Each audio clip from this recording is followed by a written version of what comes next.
Welcome back to the Daily Lift. And today we're in day number 26 of our 4-week prayer challenge. We are in the home stretch. And if you've been following along with me this far, you have undoubtedly seen your focus and your stamina and your prayers increase, and that you are beginning to develop this habit of consistent, habitual prayers. And if you're still struggling with this, reach out to me. Let's have a conversation. Let's see if we can help strengthen this and get you on the right track. And if you haven't downloaded your prayer journal and started your prayer challenge, follow the link below. Download it, follow the prompts, answer these things, spend time seriously contemplating about prayer, about the things that we should be praying about, as well as in prayer itself. And you will not be sorry that you did. So today, day number 26, we're talking about forgiveness, praying for forgiveness.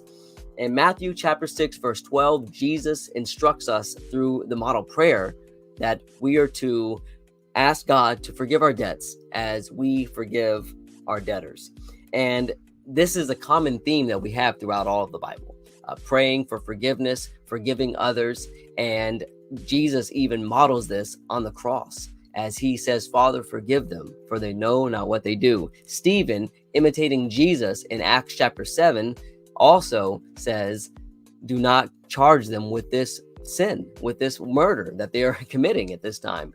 When we have forgiveness in our hearts, we can sleep a lot easier. When we have forgiveness in our hearts, we can let go of those things that oftentimes are impeding us from growth. And the prompt today says, forgiveness frees us from bitterness and opens our hearts to God's grace.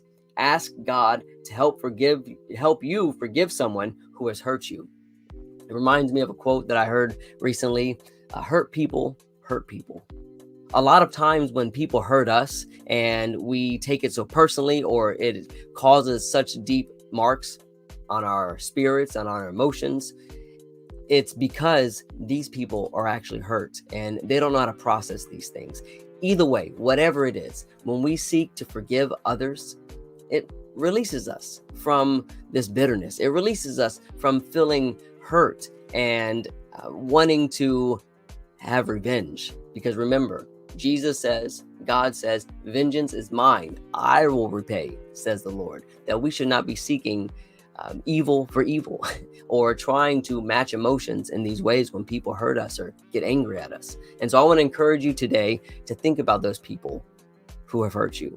Think about those things that you just can't let go of, and ask God to help you let go of those things. Ask God to give you a forgiving spirit so that you can sleep easier and so that you can be on the right path, that we are not being distracted by the bitterness and the envy and the strife that is out in the world, but we're focusing on love, on forgiveness, and all of the good graces of God.